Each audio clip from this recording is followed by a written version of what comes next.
Open source intelligence provides a really unique view in how government, media, and surveillance operates, revealing how agencies can misrepresent information both publicly and internally. These manipulations often serve to create a controlled narrative from the inside out. Anthony Miller joins me to discuss his firsthand experience as an open source intelligence analyst and how witnessing this firsthand shaped his perspective and what ultimately led him into UAP research and the creation of his podcast, Fire in the Cosmos. Join us as we get rebelliously curious. Anthony, thank you so much for joining me on Rebelliously Curious. Outside of being friends, outside of you being in the UAP community, you do some really interesting work around open source intelligence. So I know a lot of people know you in the podcasting world for the podcast that you have and Fire in the Cosmos. And that's really what brought you down this road, where UAP brought you down this road and starting that podcast. But what I think people don't know a lot about you is the amount of knowledge that you have when it comes to open source intelligence related to UAP, but also just open source intelligence at all. So before we start this, thank you so much for joining me on the podcast today as well. Thank you so much for having me, Chrissy. Excited to do this and dive in.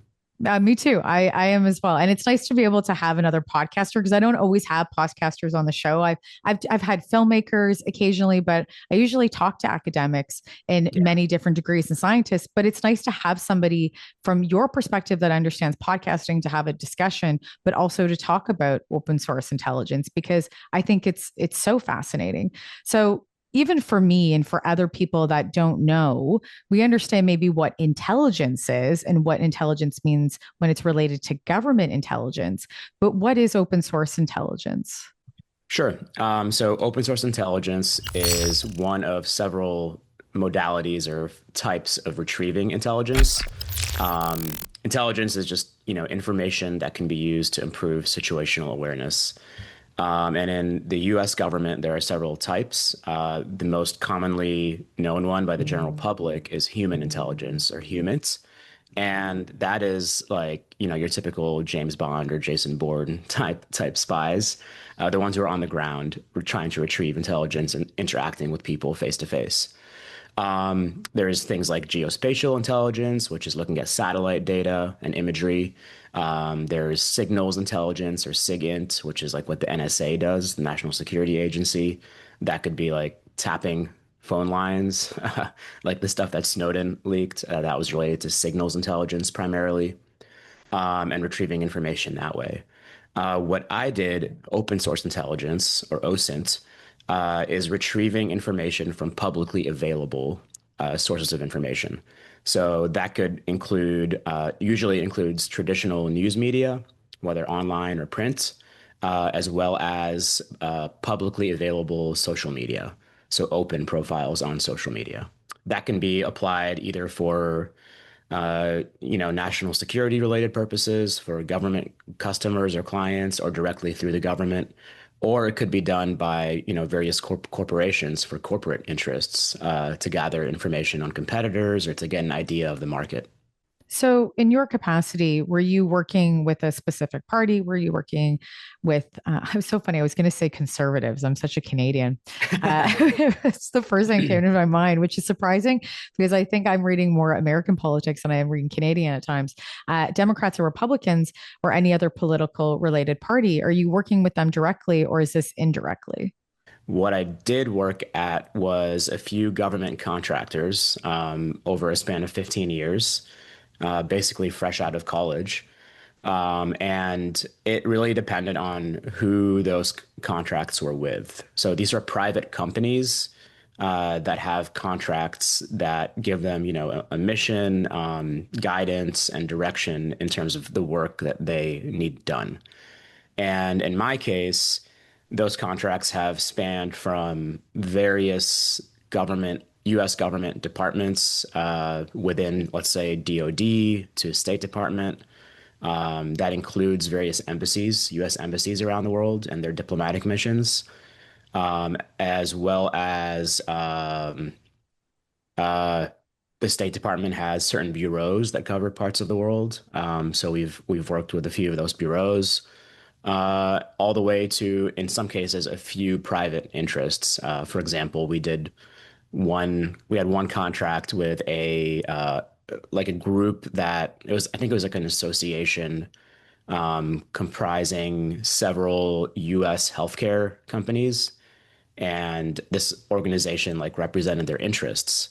And I'm happy to dive into that because I was not a fan of that one. So that kind of sums it up. Oh, we even had one with like Customs and Border Protection that I was also not pleased with personally. So, yeah. Can we talk about, you said the US interest. What do you mean by that? Like how was something when you're given that type of portfolio to work on, how does it start? And then what was the kind of nitty gritties or in that portfolio that you were working on at that time?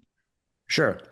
So the first 10 years of my career were with the same company. It was a medium-sized government contractor, not very well known, like not like Lockheed or SAIC or Northrop, like not that level, based in Northern Virginia. It's called SOS International. And within that, I was also part of a subsidiary of theirs called Exovera. That was probably some of the most interesting work I did. And in that case, for example, we had a like a 5-year contract initially when I started with U.S. Strategic Command. So the U.S. military has various combatant commands that cover the whole globe. You have like U.S. Central Command or CENTCOM that covers the Middle East and Central Asia. You have SOUTHCOM, which covers South America, Central America. NORTHCOM covers our countries, Canada, Mexico, and the U.S. And there's a few others, EUCOM. And STRATCOM kind of synthesized all the informational and situational awareness coming from all the other combatant commands, and they were also responsible for the U.S. strategic defense, like against WMDs and things like that.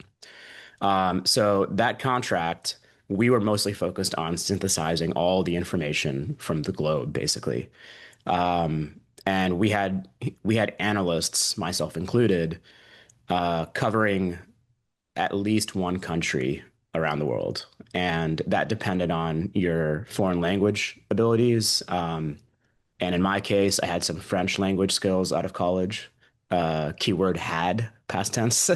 um, and so in that case, I covered France and Canada. Oh, And yeah, there you go. So I covered their French language and English language media and social media.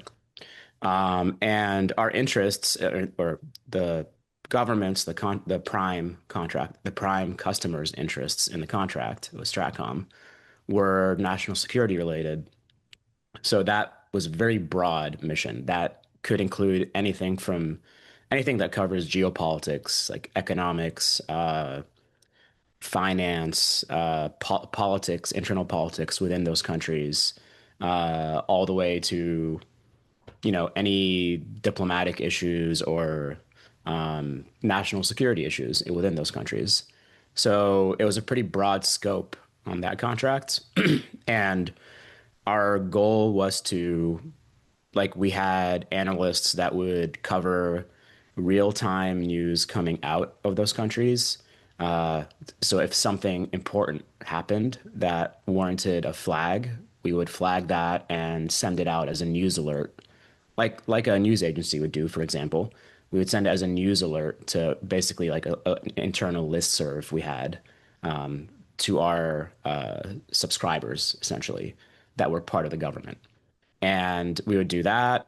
We also had like various tiers of those news alerts. We would do daily, weekly, and monthly analysis reports or media synthesis reports, kind of giving a 30,000 foot view and a more like a longer view of the situation in that country, or in some cases in the region that country is in. And in that case, we could collaborate with other analysts who covered other countries in our region and just look for interesting patterns and trends in the media, and but not necessarily just the media, but how the media covered certain issues and what that could say about the situation on the ground, either at that time or for the future.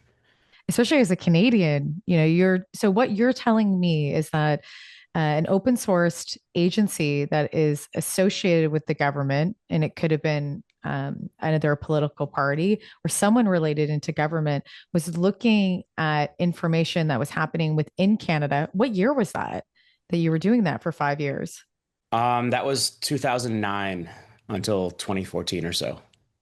Okay. And Yeah, so that's interesting. I'm trying to think what was going on politically then. I'm trying to like, if I wish I would have known that because I would have looked up some political dates as well, I of don't what even was happening. remember.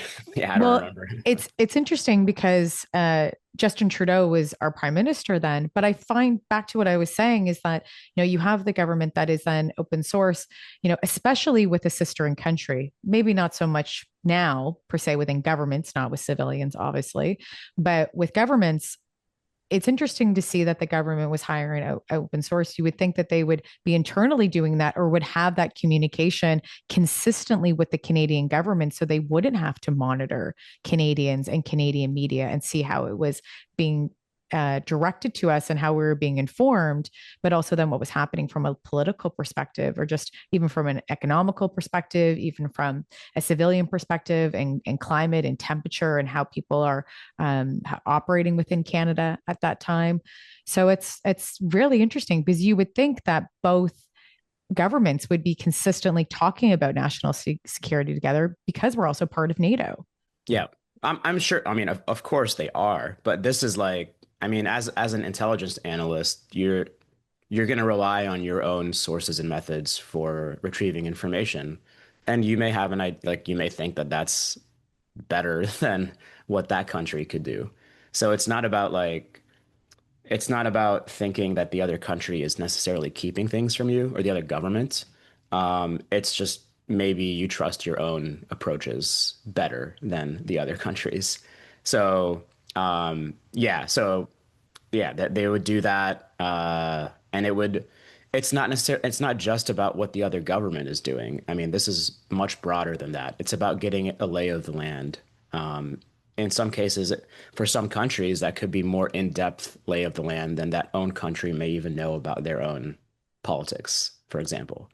So it's really diving in and trying to get an idea of trends that the whole idea behind this is that it's really all about narratives and the way information flows and kind of weaves through society, and how that could it may have this feedback loop with what's actually happening on the ground in politics, in the national security space, in economics.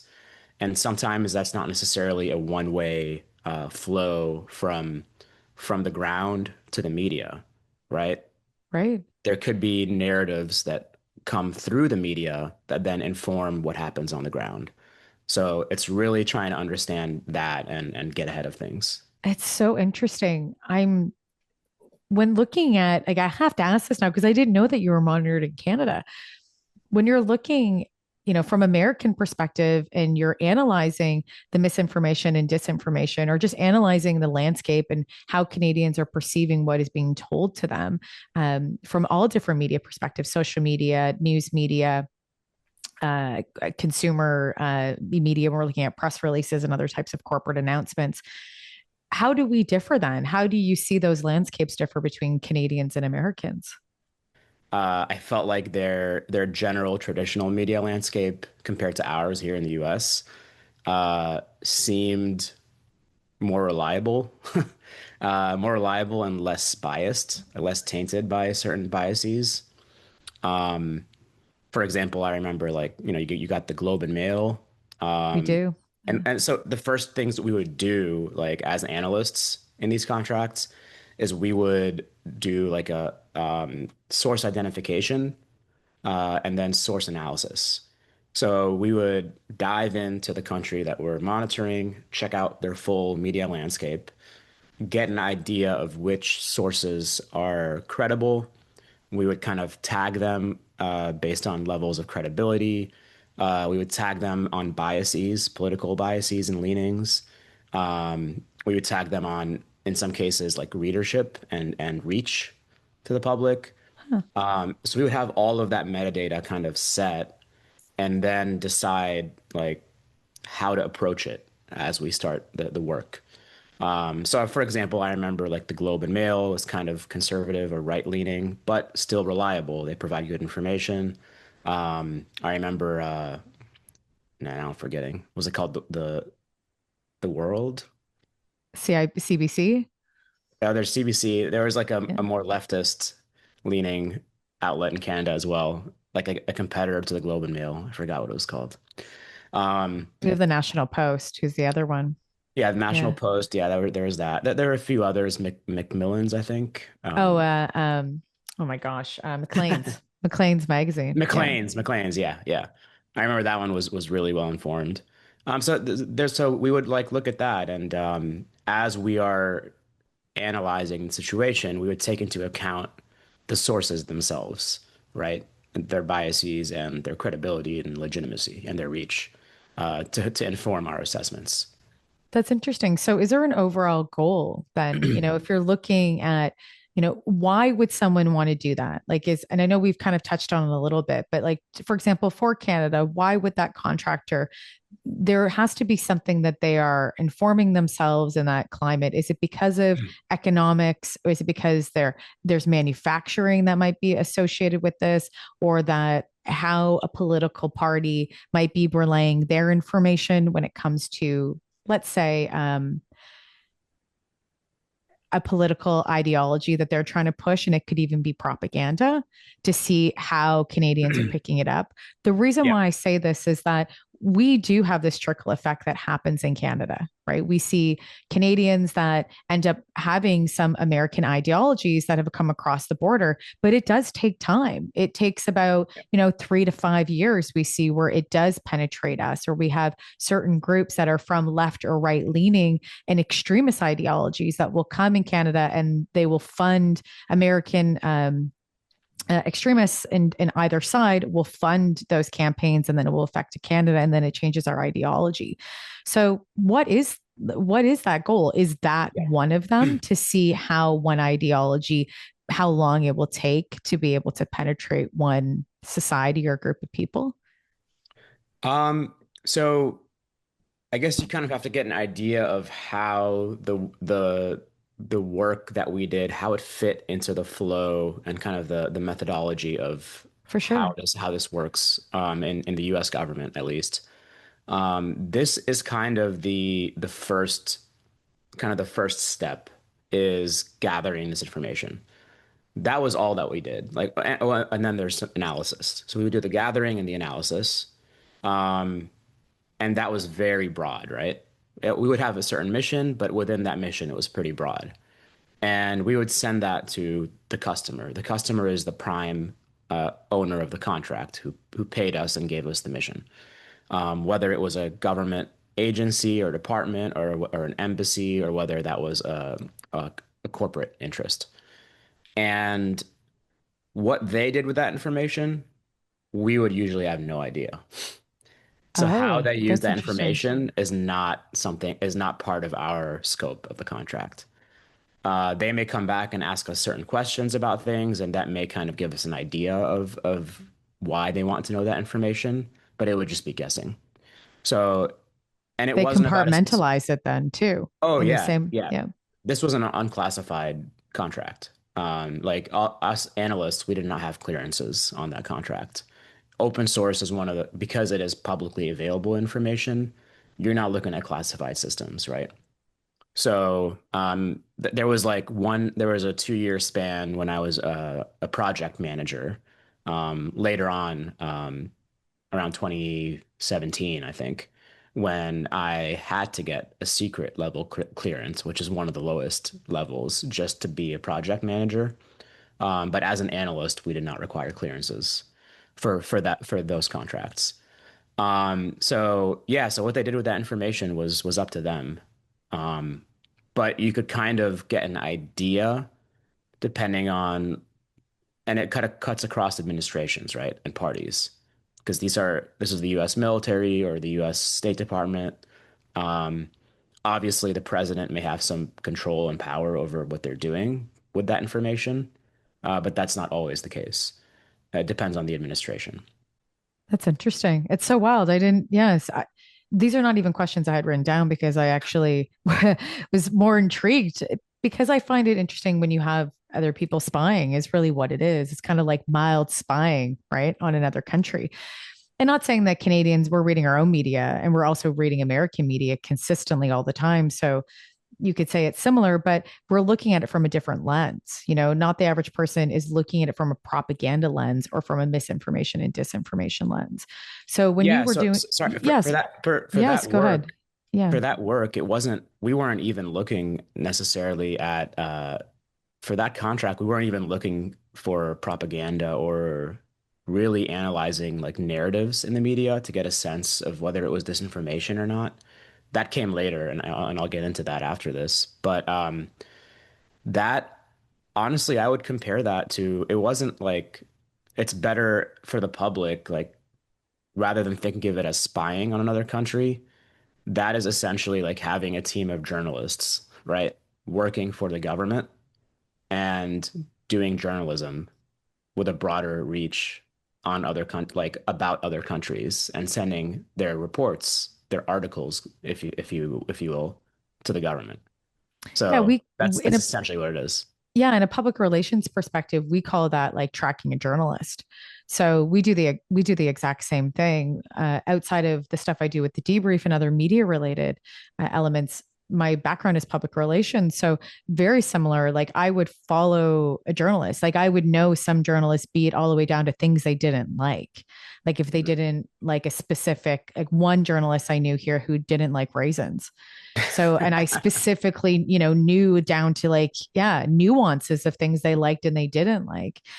And they knew that I knew This, those things too, because it's how we engage our relationship. And it's not like a form of like deceit or, I'm trying to yeah, manipulate somebody. It's like, no, that's how well you get to know the media member. That's how yeah. well media members, public relations people, and media have together. We're literally like this. And it's not common for PR people to always switch to media. It's usually the opposite that media members then later on in their career come to public relations. I actually did the opposite, which I'm not surprised. It's very much the type of person I am. I always think I do things backwards compared to other people. So not surprised, but it's interesting to see that we we do have open source intelligence communities here as well, and that people that I know that have worked in them or related, but they're working. If anything, some of their jobs are looking at finding pedophiles, and have worked with Mhm. CSIS and are looking for corporate corruption Yeah, sometimes. So it's not always related to the government. It's through a corporate private contractor that's looking for this information, yeah. not so much attached to the government, because within Canada, they're not allowed, I believe, and someone can correct me if I'm wrong on this, but from what I've been told from someone who does work somewhat in Canada for open source, says that they cannot do that. The Canadian government, which is CSIS, that is our form of the CIA, does not do that because they only use their own government programs and they don't use outside contractors.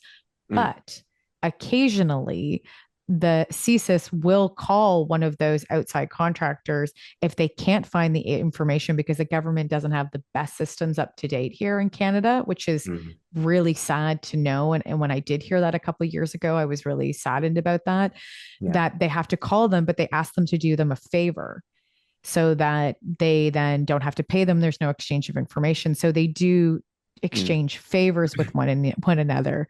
Yeah. So it's not money because it's actually against the law here. Oh, wow. Yeah, the environment is very different, it seems, in the US because the military industrial complex here, it is heavily private sector.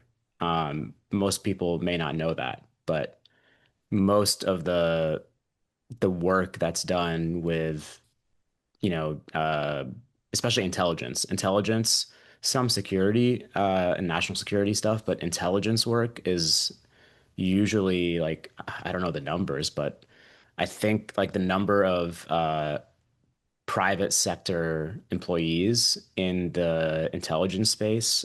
I want to say they're like 8 to 9 million. Um, Not just intelligence, Wow. maybe just intelligence and defense, I think.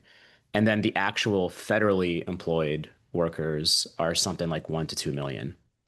So there's a huge discrepancy there. Wow. I did Yeah. not know that. That's massive. Yeah.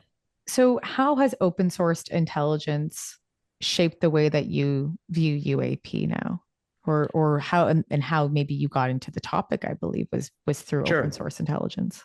Yeah, so I can walk you through like where I progressed from there professionally. That will help with this. So after that initial contract, the team I was with, there was so much interest with the customer, even though that contract ended, they liked the work that we were doing, and we spun off our team into its own subsidiary within our wider company to continue doing the same work and looking for customers and clients.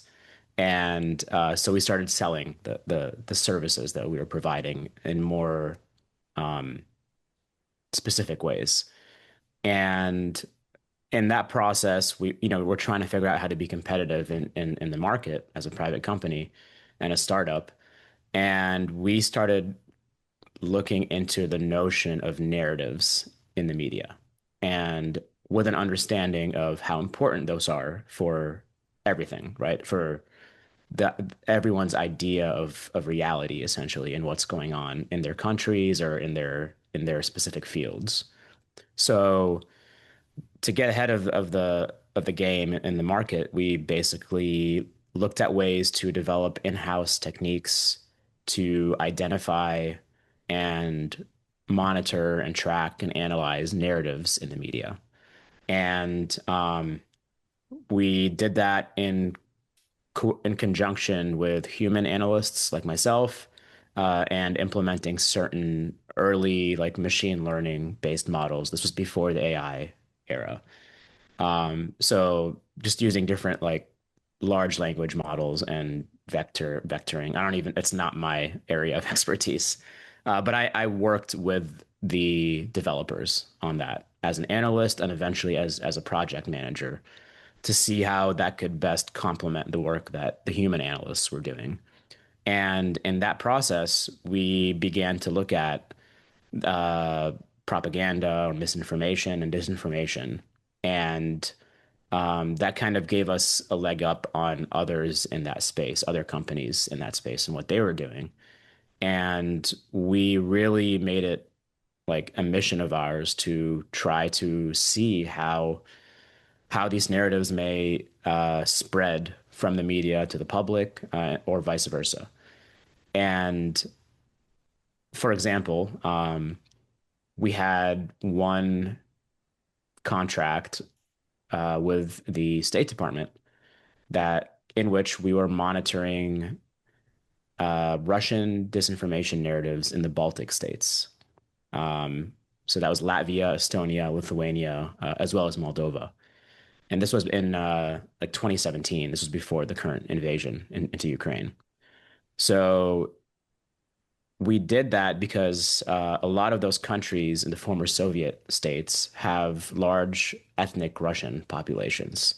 A lot of people here may not know that, but they have large ethnic Russian populations. They're still minorities generally, but they do. And there is a history of political problems between them and the local ethnicities, especially because ever since the fall of the Soviet Union, Russia has tried to appeal more to those local ethnic populations within those countries to maintain a kind of relationship with them. And that would usually happen through media. So there would be like Russian language media in those countries.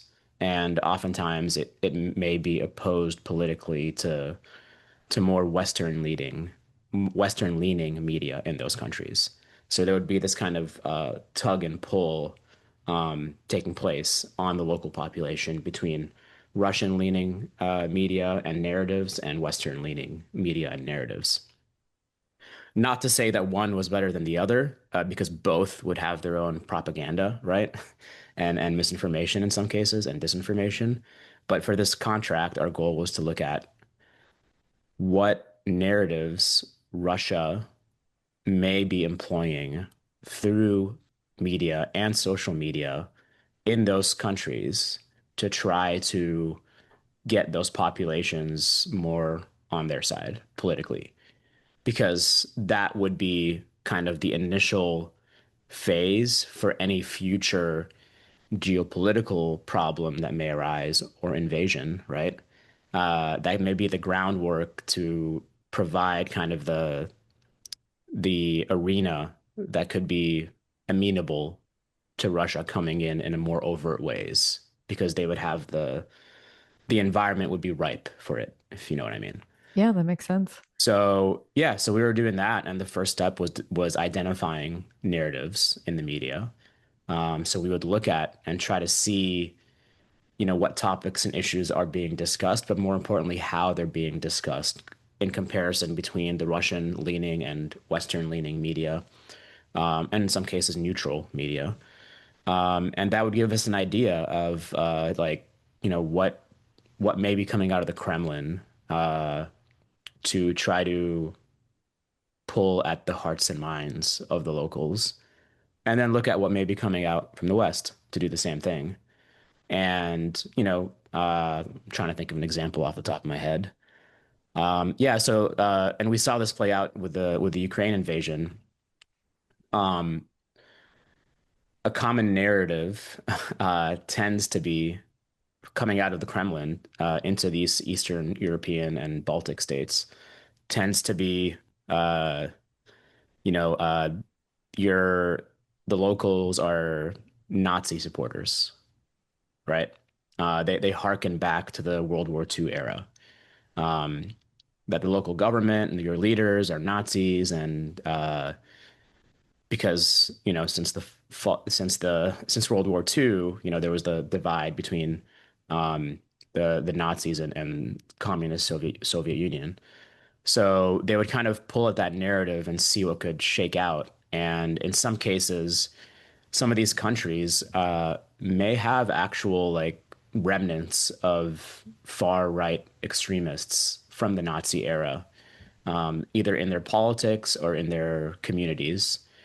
In some cases, they may have things like memorialized Nazi era figures from the World War II era, who were Nazi collaborators or supporters in those countries at the time against the Soviet Union. And they may have annual festivals or holidays commemorating those figures. And that would be ripe for Russia to exploit and say, like, look at that. There's a annual celebration for this Nazi guy in your country. You guys are being run by Nazis. Why don't you look more at what we're doing? We're trying to unite people under this common brotherhood against this kind of thinking. This is the kind of thinking that the West is pushing, and they're doing that to try to get you to hate us.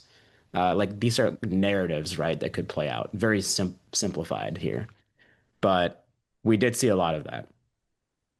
So what we would do is try to identify those, see how, like, what kind of language and terminology would be used in articles or on social media by certain accounts that we know are Russian leaning or Western leaning, to either push or counter those narratives. How much reach they're getting, how that could change over time, how that may shift depending on the political environment within those countries or within Russia or the US. Because narratives could change depending on who the leaders are of those countries and who the ruling parties are, and how that could change the situation on the ground. So we would like run different metrics and provide metrics for that. We had different metadata that we would tag and analyze and help us come to our deductions in our analysis. And yeah, that was like the first time we really dove into the idea of narratives, and that really got me to understand personally how disinformation plays a role in really changing what is actually happening on the ground. and changing people's ideas of what's happening on the ground and how that really helps people form their own realities. And that kind of escalated for me when we got a contract. This was my last year there. We got a contract with Customs and Border Protection, and this was during the first Trump administration. Um, we know when all of the issues were happening at the border, there were children being kept in facilities, torn from their families, and there was a huge wave of out migration coming from certain countries in Central America. And we got a contract with Customs and Border Protection to look at the migration narratives coming out from Central America because Customs and Border Protection wanted to have kind of that first phase of situational awareness about that situation. Um, that was generally speaking, that's what it was. But we came to see that they were very interested in like looking at the narratives that could dissuade families or people in those countries in Central America from even undertaking the journey, as they called it, which was this harrowing, life threatening um, migration process to get to the US, oftentimes on foot, sometimes perhaps through cartels, sometimes like running the risk of exploitation, but really risking their lives because of the situation in those countries, whether it was economic or violent or violence. And we, like the customer, CBP in this case, wanted us to identify and track those narratives in media and in social media. Um, we got we were requested to track certain journalists that were in the region. We did not do that, but that was requested of us, and I was the manager of that contract. And I'm pretty open about my political views. I'm pretty leftist, and I was not happy with what was going on the ground. I was not happy with having to run this contract. Um, and it really like it was a struggle for me ethically to do that. Like I was going and having meetings with Customs and Border Protection in DC with the leaders of on their side to talk about what we were doing. And yeah, that was one of the first times it really like became evident to me that this is problematic, that especially because I did not trust the administration here with what was going on the ground, that the information we were providing them could not only be used to help the administration maybe push their own disinformation and their own narratives through our media in the US, but it could also potentially help them thwart certain journalists from doing their own proper reporting of what's happening on the ground there. And that did not sit well with me. Um, and that was my last contract there. I left the company like that year. Uh, Wow. yeah. But yeah, so that information is dangerous, right? To have that information. But it was clear that almost every part of the US government does this. It's really up to the administration and the people, maybe not even the administration. It's up to the people who run the contract in terms of what to do with that information. It's up to them. Um, and it can be dangerous. It can be dangerous because it can affect the entire political climate of the country. And it can kind of sow the seeds of ways to manipulate and ways to manufacture reality, um, and ways to prevent maybe a more true reality from being known by the public. And that can kind of segue into the UAP space. Well, let me stop you for a minute because there's so much to unwrap there. And thank you for saying it was so well said and explained because what you're saying is so important. I always talk about in the journalism space that there is a cause and effect in any form of reporting. And when I do think about Debbie down the street, if I'm writing or doing something, because I want to make sure that I'm not playing with how she views her reality. And I want to make sure the best thing I'm doing is accurate so that she can make an accurate assessment on the world around her and what it means to live in her own world and what is happening in the world, right? And she might not have the tools or education to be able to assess propaganda, be able to do those things, because that's why you look at journalists or other people in the media.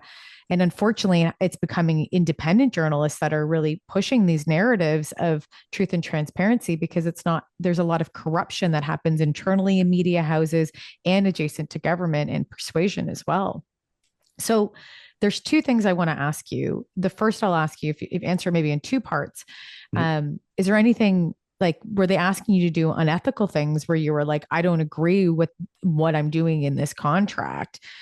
And then the second part is when you were doing any analyzing, did you see, people that were maybe working with government that are journalists that were government officials that were mocking as journalists? Because we have seen that that's happened.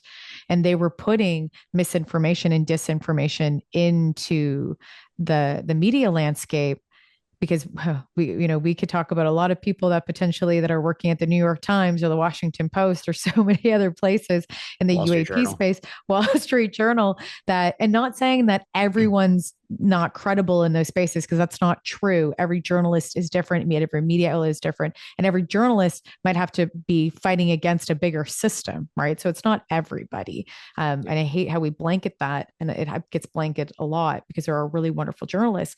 But are there any people that you've looked at and went, that's a government official that's mocking and playing and covering himself up as a journalist, but they're really pushing disinformation? Um, yeah, no, the only unethical request that we had was that during the Customs and Border Protection contract was to to monitor the activities of certain specific journalists that covered the Central American region, specifically on migration issues. And we as a company refused to do that. So I appreciated that on my company's part. But in the end, like I was the person running that contract and we're having to work with the government customer. And that never sat well with me. So ethically, I just disagreed with the customers we had who were giving us the scope of our missions. We even like we had a business development guy at the company that was, I would say, maybe ethically differed from me and ideologically differed from me. And I was not a fan of, the contracts that he was going after for potential work. Um, like for example, one was with the National Rifle Association, the NRA. This guy was friends with Oliver North, and from the Iran Contra, and yeah. So to me, it was like that could kind of that gave me an idea of who our future customers or clients and what our future work could entail, and I did not want to stick around there. No, no, I did not come across that. Obviously, you have your own, thoughts and concerns and conspiracy theories, but it wasn't very evident or clear to me that was or who that could be. I'm sure it happens, but it was not clear. The one kind of interesting story, and I told this to I was recently interviewed by my friend Natalie on her podcast, Tales from the Truth Seekers, about similar things.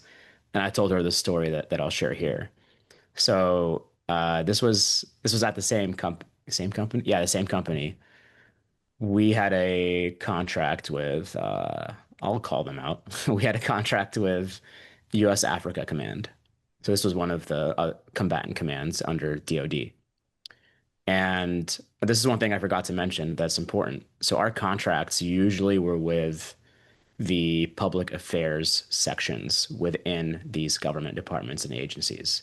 So for the most part, most government agencies in the US have public affairs sections, PASs.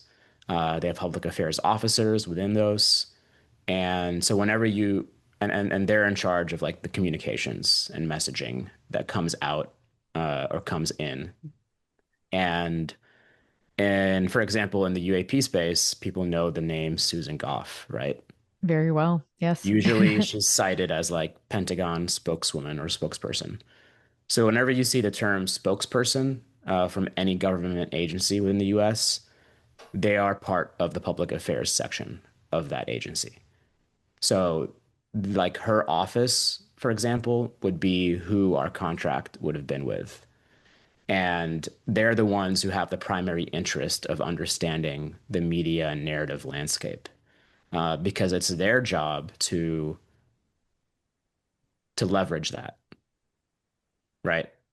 Either to counter it, to manipulate it, or to know how to approach it um, with accurate information or with disinformation. In other countries, we call that propaganda. We Right. call that their propaganda offices or mouthpieces. That's who the public affairs sections are in the US, and every agency has it. Um, so we had this contract with Africom's public affairs section, and doing the same kind of like media monitoring and analysis and narrative tracking. And we this was during the I think this was during the first Obama administration or the second one. Yeah, the second one. And what was happening then was this kind of shift that started towards the end of the Bush administration, but there was this shift towards more uh, a different style of warfare, primarily using drones. Um, and politically, how that played out in the U.S. landscape was we would see these narratives, right, that Obama was not as much of a war hawk as Bush, because Bush was known for the Iraq War. Um, so the narratives that we would see, especially in left leaning outlets and left aligned uh, politics and media, was that Obama is, a much more peaceful guy than Bush. That the Democrats were, supporting more diplomatic approaches to power around the world. Meanwhile, we saw this huge escalation in the drone war, and in Africa, the primary like hotspot for that was Somalia. And most people who are not into politics or geopolitics may have no idea about this, but there was a huge drone war taking place by the US in Somalia. The primary target uh, was this extreme radical extremist group called Al Shabaab, and they had connections with Al Qaeda. And later on, you had ISIS elements come into the region as well. So there was a huge uptick in drone attacks there, and the Obama administration, among people in the know, they became known for developing very broad legal um, cover for the drone war uh, to allow strikes to take place and without necessarily having any level of certainty that the people being targeted are not civilians. And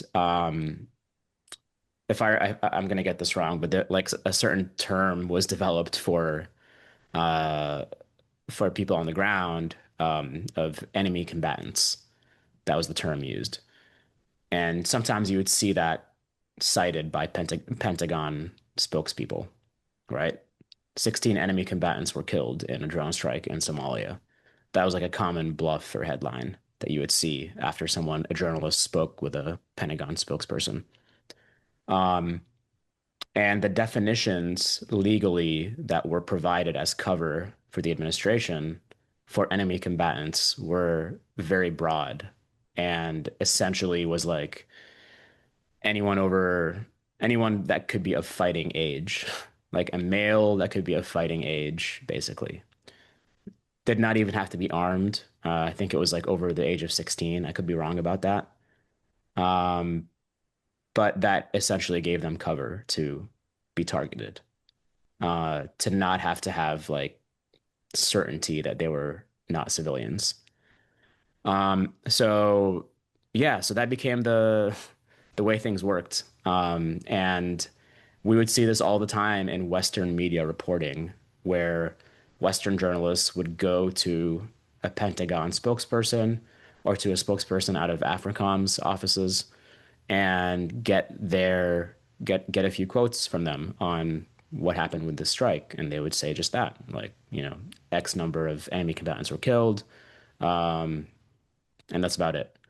And the media would just run that, and that would be the headline, that would be the story, and there would be this narrative, right, being reinforced that we're killing terrorists in Somalia, and the public could see that and be like, oh, we're doing this with very minimal loss and casualties on the US side because we're not deploying troops on the ground.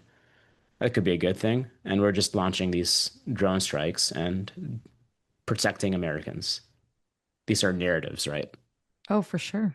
So, but what we would see, because we're covering local media in Somalia and like looking at that and local social media in some cases, and we would see what is more likely accurate in what's happening. And we would have a more accurate look at the the gray area of this and how often civilian casualties were being alleged in these strikes by locals. Um, and that was not limited to Somalia. We saw that in Pakistan, Afghanistan, and a few other countries, but mostly Afghanistan, Pakistan, and Somalia at that time. Uh, and they had horrible ramifications, especially in Afghanistan and Pakistan, on diplomacy. If the U.S. was working with U.S. allied political parties or groups in those countries, these strikes and some because they were so indiscriminate, because of the broad definitions we had for targets, they botched and thwarted certain diplomatic outreach attempts that were being made by, let's say, the State Department in those countries. And we saw very clearly what was happening and how it was happening and how the narratives were actually being portrayed in the US media and Western media. So there was this interesting case with Somalia specifically, where this there was one Western journalist. His name is Nick Turse. He wrote for more anti-war outlets, and he was like one of the few American journalists who was covering Africa consistently. This became another problem. We saw the dearth in global coverage by legitimate journalists in the U.S. media space, and that could just be the nature of the times, unfortunately. But this guy was doing like a pretty good job covering the area and the region. But he was doing too good of a job, because he would report from the locals and get like reports from the locals to give a more accurate understanding of what's happening with these drone strikes, and constantly be talking about the civilian casualties. And about like several months into this contract with AFRICOM, I get an email from uh, our point of contact from the government side in AFRICOM in their public affairs office, saying, please, please stop including any reports by Nick Turse in your reporting. Like, so we were sending them news alerts, and we were sending them like weekly and monthly media analysis reports. And it would go to their office, but the way that these contracts worked, it allowed for AFRICOM's office, because it was one combatant command in the whole like scope of combatant commands in the U.S. military. It allowed them to disseminate our reports to a much wider audience within DoD, and in some cases to the intelligence community. and we had somewhat of an idea of who was receiving our reports, and it was like in the hundreds in terms of people in different agencies and offices. And we could kind of try to limit that legally as a private company, but it was really on them. So we probably it was probably getting much wider reach that they were sharing and spreading our reports around. So when I got this request to stop including anything from this journalist, I was pissed. I was like, wait, you want us to give you an idea of what's happening on the ground, but you don't want us to show you what's actually happening on the ground because you're telling us to keep out certain reporting. It's And a conflict of interest for them. That's it why it does is not saying it's because, right yeah, whatsoever, but that's how they're looking at it. Yeah. yeah, because kind of suggested that they were not only interested in manipulating narratives to Hmm. the American public, but even within the government, right? Yeah, Because exactly. they didn't want our reports. Our reports weren't going to the public; they were going to the government. Well, they'd have to answer more questions then. That's the thing. You're right. Yes, They're looking at exactly. it and going, you know what? We don't want to disseminate this because it's going to make our jobs harder. But at the same time, we're going to cover up what's actually going on Yeah, because, yeah, we'll change the narrative internally and externally. It's exactly. horrible, Yeah, especially when it comes to casualties. yeah, I'll say one thing. I have met with somebody who has worked in targeted bomb dropping in intelligence. And the one thing that they told me was when I asked, have you targeted bomb dropped on any countries that are like related doing work with them, let's say, and have dropped on civilians, innocent civilians, and have known that? And they said to me, yes. But then they stopped giving coordinates. Once they found out, they leaned back and said, I'm not doing this anymore with this specific contract. They still work in intelligence, but they said, I'm not doing it. So they stopped giving coordinates because they figured out that they were actually targeting yeah, civilians and not, right? And so I think this is such a, like, thank you for saying this because it's so important. Like, we hear these, and it's not to get to political because getting in my podcast is not a political podcast, but we're looking at narratives that are happening around the world within specific conflicts. When we look at Gaza and the Israel conflict that's going on, and we see it all around the world, even just outside of those specific conflicts. We've seen yeah, it happen in and out where the government says, or governments, right? Let's just say that many different governments are saying that we are not targeting civilians, and they are, but they yeah, keep pushing the narrative and they are doing it internally and externally. So yep, thank you, because it is so important that people hear that from somebody who's worked within around these contracts and is yeah, looking at open source intelligence. And this is somebody who's telling the truth and yeah, saying that this is a problem and we need to work together in these issues and fight against things like the military industrial complex and governments that are allowing this to happen. yeah. The simplest like example of this is the broad use of the term terrorist. That's it. That's all. Yeah, I mean, we would see headlines coming out of Somalia like 16 terrorists killed in 16 Al-Shabaab terrorists killed in drone strike. Like just Google that. I'm sure you'll find like 10 articles on that. Um, there's no way like they were not all terrorists. The US did not have assets to determine that. They had broad leverage to be able to say that. Um Well, we've seen that with and Guantanamo Bay too. yeah, That is exactly what happened when we had our specific conflicts after 9/11, when tons of people were picked up and there were so many innocent bystanders then were tortured and put in Guantanamo Bay and were there for years, if yeah, not still there, being labeled as a target and labeled as a terrorist, and yeah, saying that they are working against the American government and they're plotting terrorist actions when they're innocent civilians that were picked up in one lump sum of people. And we see yeah. this, right? Without trial. Yeah. Without trial, right? And it's still going on to this day. And there are probably people still in Guantanamo Bay that are still Yeah. living, that reality right now. And it's horrendous.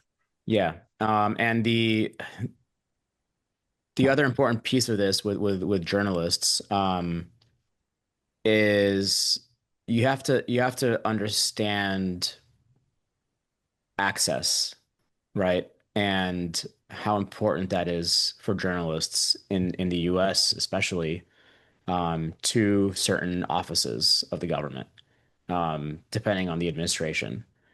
And they may have to, you asked about essentially infiltration of media outlets, even if it's not like overt like that, or they may not be paid by the government to be working as a journalist, but they may understand that they can't upset a certain office or a certain officer within a public affairs section. They can't upset them with their reporting because that may limit their access in the future to that office in order to get information about something. Yeah, So become red listed. Yeah. there's this weird quid pro quo that could take place and often does, I think. And I'm sure it's very obvious that it has happened in the UAP space with Susan Goff and certain journalists that they want to maintain this relationship. They're buddies, they're pals with these spokespeople, and they don't want to upset them. They don't want to lose their privileges. We see it happen with the U.S. press corps for the Oval Office as well nowadays, right? With this administration, um, there's a lot of outlets that have been red listed. So that's a problem, right? For the American public. Do you want access to a supposedly free and open media, limited depending on how nice they are to the to the government agency they're supposed to be reporting on? I don't want that. I want the truth, right? Exactly. And how do you get around that? People are probably asking right now, how do journalists get around those things? And you can get around it by working with people that are whistleblowing within the company, former employees, federal employees that have worked on contracts, people that have been right into different programs. Like those we have to listen to those people that have been adjacent to these. For yourself, you're a prime example of this, right? Adjacent to it, where you're able to say and there is no government blowback for you, right? You're not giving any classified information. So you're not going to go to jail. But Mhm. for people that are whistleblowing, it's why it's important we do listen to them. Not everybody is a whistleblower, doesn't mean that they're going to come to the table and be truthful, but that's discernment, and that's asking the proper questions, and journalists being able to look at their credentials and working with different people behind the scenes that can vet those credentials, because one journalist doesn't do this by themselves. They do it with multiple other people that are helping them. It's a network of people that Yeah. are helping to look through this information. So it is, and it's unfortunate because you feel that pushback even when I cover specific topics around brain computer interfaces and how that's going, because that was funded by DARPA. Most people don't know that, like the first Mm, BCI was funded by a DARPA program, mm, and that is defense technology. And so that asks you a major question right now. So if defense technology is funding brain computer interfaces, what does that mean for the future of BCI? And yeah. well, what does that mean? What 30 years ago when they were funding it, but what they know how they're going to use it from a military industrial complex perspective, Yeah. along with knowing that the American government has targeted civilians forever. Yeah. So it's scary. So thank you so much. Thank you for talking about this, because I think it's important that people hear it from civilians, because if we don't believe each other, who are we going to believe? Yeah. Thank you. And you're welcome. And so it's not all negative, right? Let's try to make it a little bit more positive and optimistic here. So first, I'm saying all this because I I'm passionate about what I see happening in the world, in this country, in the US, and also in the world, and how a lot of what's happening is because of the manipulation of this information and the public's lack of awareness about how this happens, and kind of the public's lack of awareness, generally speaking, about what information, what the information has gone through before it gets to them, right? What reality has gone through, this manufactured reality has gone through before it kind of takes shape in front of our faces or in front of our screens. Um, so really it's about awareness. And if you have this awareness that to understand that whatever you hear in the news or whatever you see online or whatever you hear from your neighbor or your parent or your child likely has gone through multiple steps in this process. And it doesn't have to be from a government, right? We all do this. We all have systems of authority and structure and companies and corporations and private interests and lobbyists. Everyone is doing this, We all right? have bias. Well, yeah, well, everyone is filtering certain information to fit certain narratives. The narratives may be coming from above or they may be coming from within, but we all do this in order to help form certain realities. And the way we speak about things uh, is through the use of narratives. It's storytelling. And I've come to believe through my work and then getting into the UFO space and the non-human intelligence space and the experiencer space and learning the history of all of this, um, I've come to believe that our entire reality is made of story. The reality we agree on collectively is made of individual stories. And the way to really like gain agency in this broader reality is to learn how the stories are shaped and to understand how you can play a role in shaping stories and to understand why someone else may have shaped a story in a certain way. You kind of have to deconstruct it and work back to try to find like the root of all of this. And that's really all you can do. You just have to have a heightened level of awareness. You have to understand that what you're seeing is not authentic oftentimes. And it doesn't mean don't trust everything. It doesn't mean complete chaos because that's what would make us vulnerable to systems of control and power.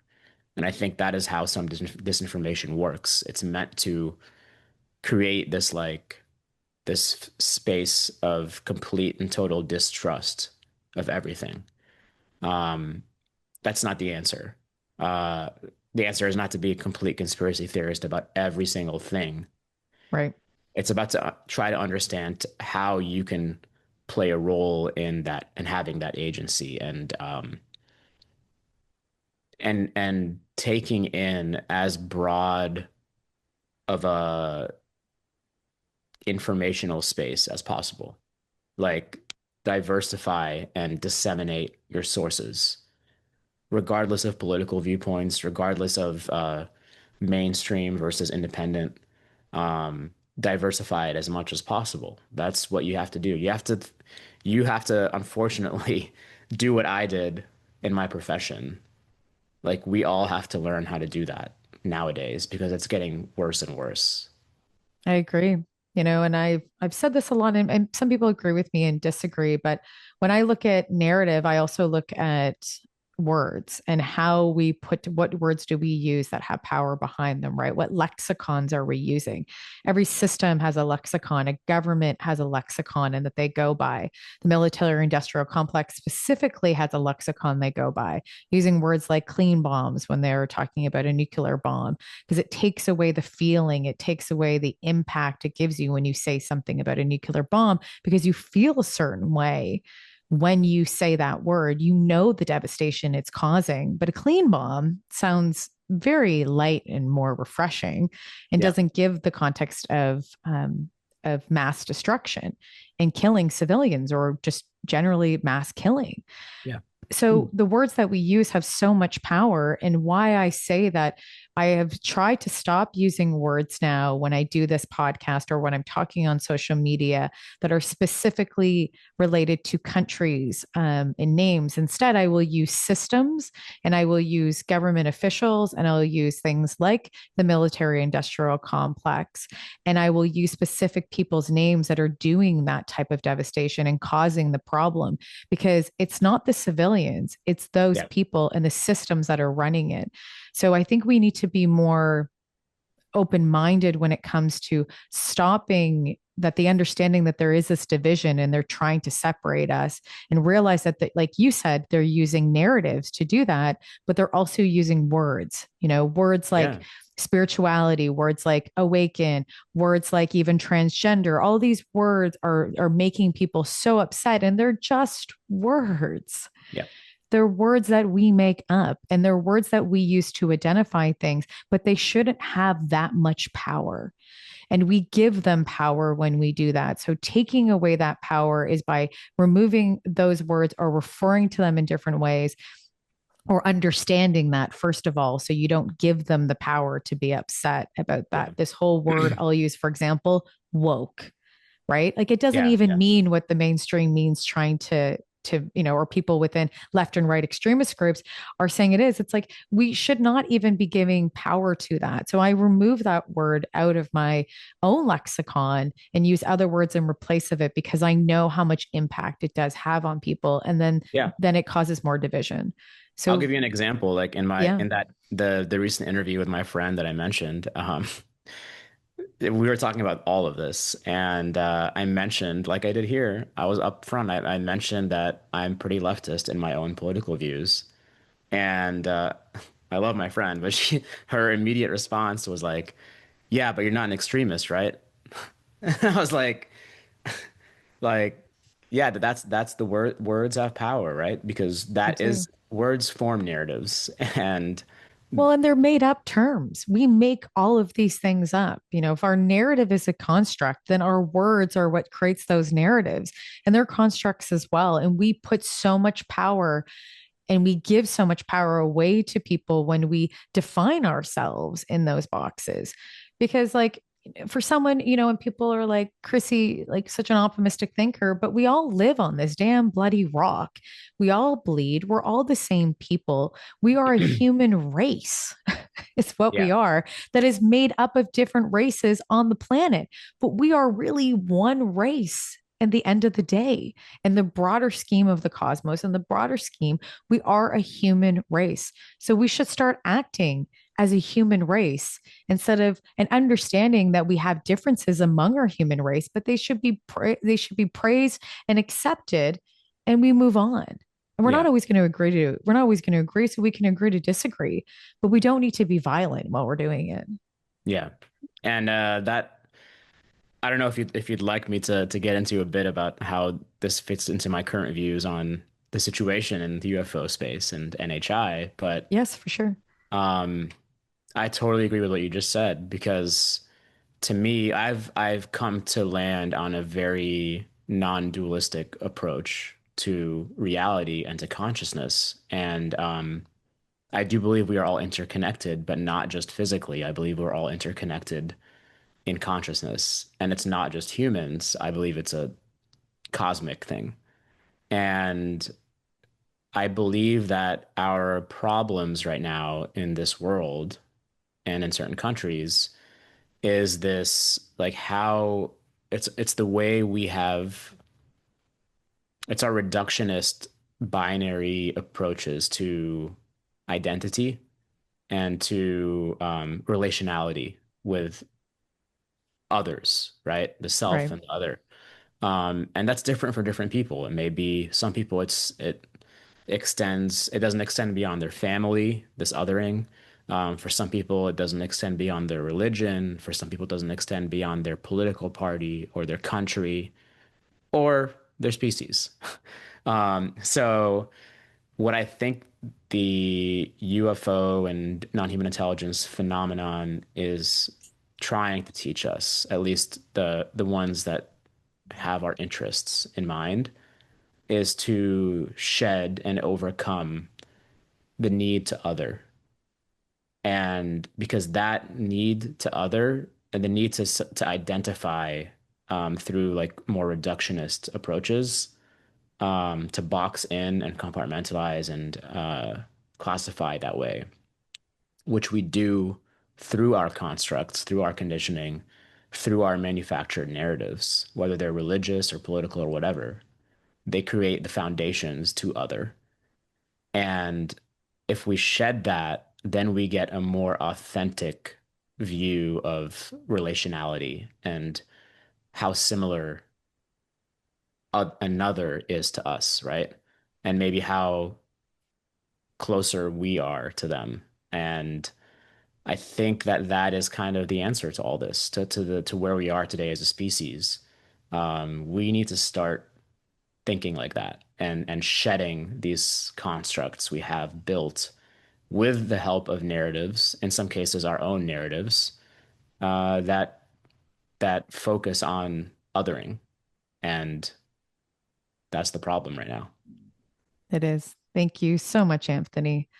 The last thing I'll say in that is that I agree. We are living in the era of deconstruction of narratives right now, and we're fighting about them as a society. So hopefully, when we get older, we can relax, all of us on a beach, and be like, okay, well, we've all kind of contributed to the hard work, and maybe we're in a better space now. So Yeah. here's hoping. Thank you so much for being rebelliously curious with me. It's so great. Thank you for being so open and sharing. It's so enlightening, and it's so refreshing to hear that from people that work around the UAP space, but have also worked in open intelligence and is saying, hey, these things are not to the most up and up as we thought they would be. So I appreciate you being open.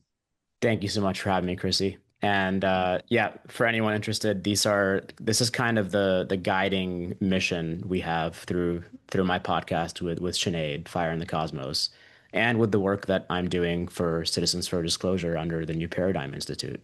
Like that is the guiding force I have for all of this. That's awesome. And I will drop all of those links in the notes section. So if you want to check out Anthony's podcast or see what they're doing at the in Disclosure Movement. So thank you, Anthony. And Thank you, I'll see you in Chrissy. Washington soon. Yes. See ya.